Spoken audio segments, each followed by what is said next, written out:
Hello again, everyone.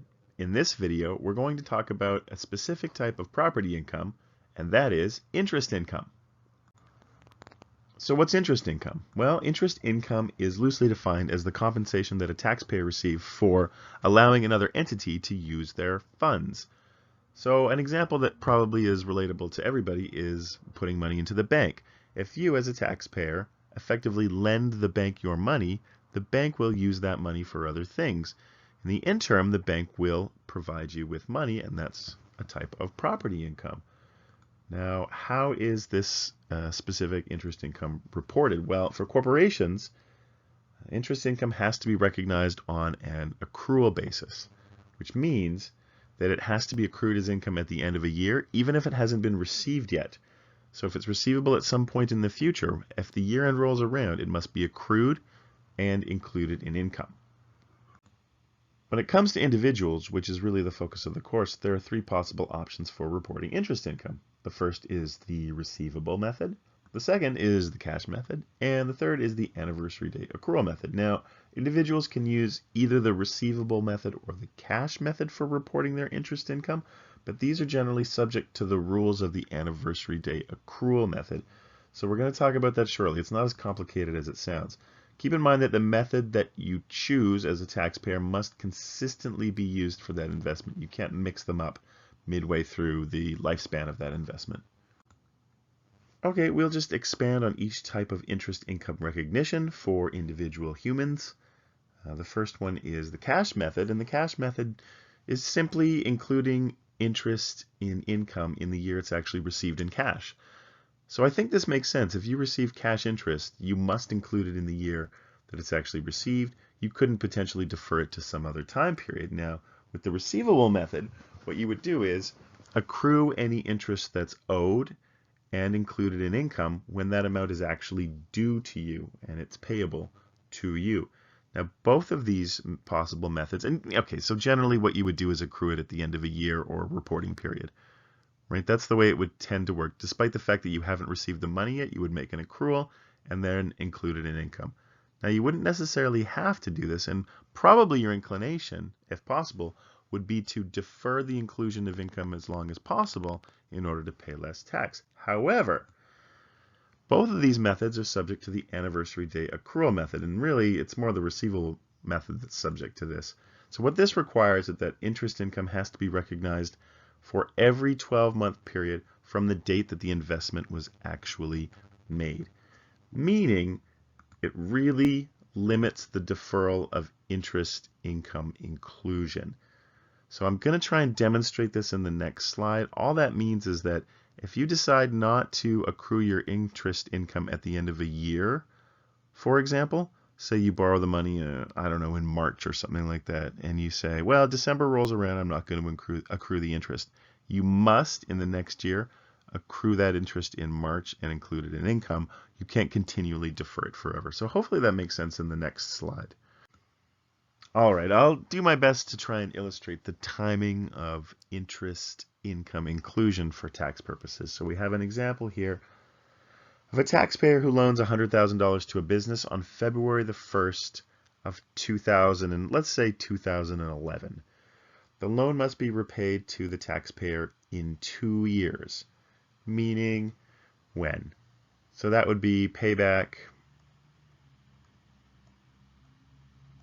I'd say February 1st of 2000, let's say 13, right?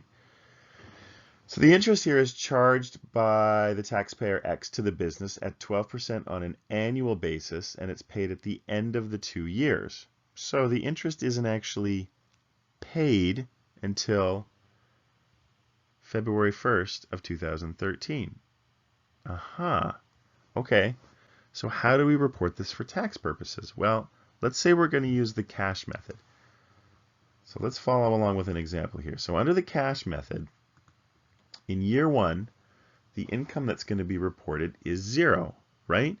Because there's no actual interest income or cash that's received in 20X1, or 2011 as I called it. Because the interest is paid at the end of 2 years, there is no money received in year 1. Okay, that's fine. There's no problem with that. We get into a problem is year 2, because in year 2, by the end of year 2, we still haven't actually received any interest income because it's payable at the end of 2 years. By the time year 3 rolls around, we're going to collect all of the interest. How did we come up with the $24,000? Well, it's pretty straightforward. We've got $100,000. We times that by 12%. So that equals 12,000. And then the loan was outstanding for 2 years, so we'll times that by 2. That equals a total of $24,000.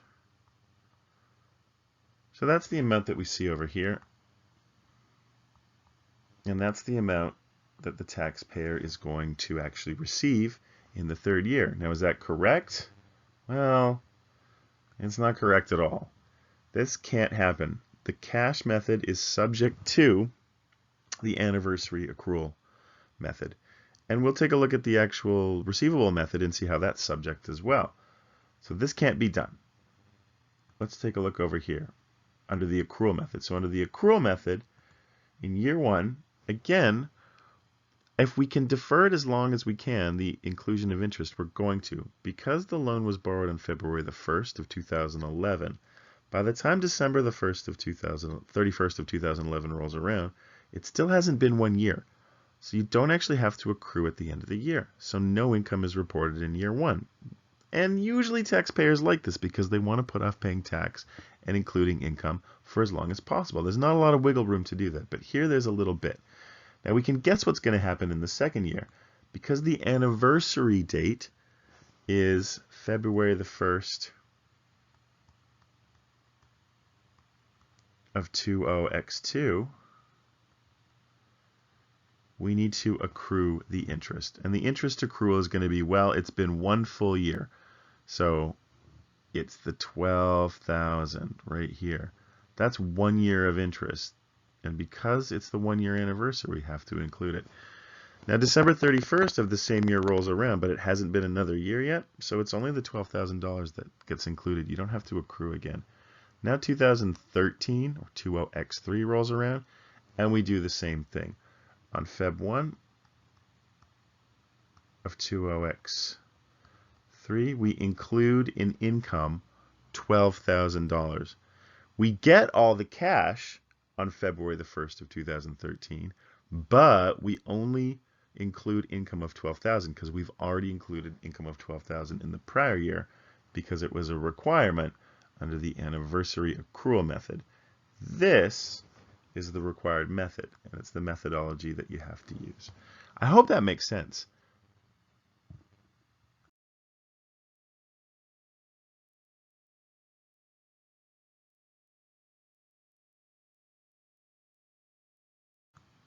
So we've talked about the receipt of interest income, which is basically just money you receive for letting somebody else use your stuff, including your money. Is there anything you can deduct from that income in order to reduce the net interest income and thereby pay less taxes? Well, sure. Interest is one of those things.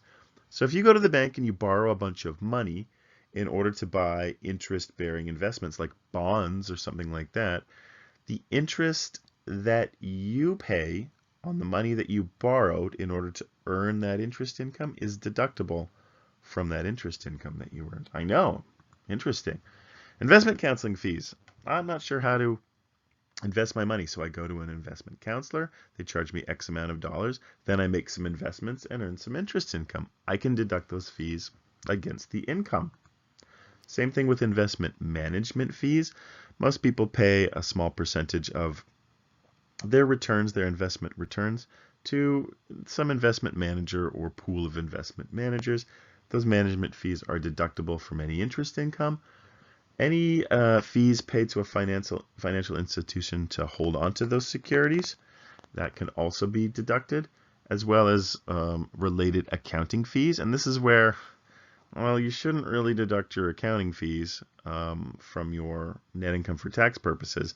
It is possible to deduct accounting fees against any interest income you have. If you're paying your accountant $300 to do your taxes every year, and in respect of money that you've earned, interest that you've earned, the accountant has provided you some level of advice. You can therefore potentially justify deducting accounting fees to offset any interest that you earn. It's a little dicey, but most people get away with it. So basically, any expense that you incur in order to earn interest, you can deduct from the corresponding interest income. Sweet. And that is all we have for interest income. Stay tuned for more videos about other types of property income.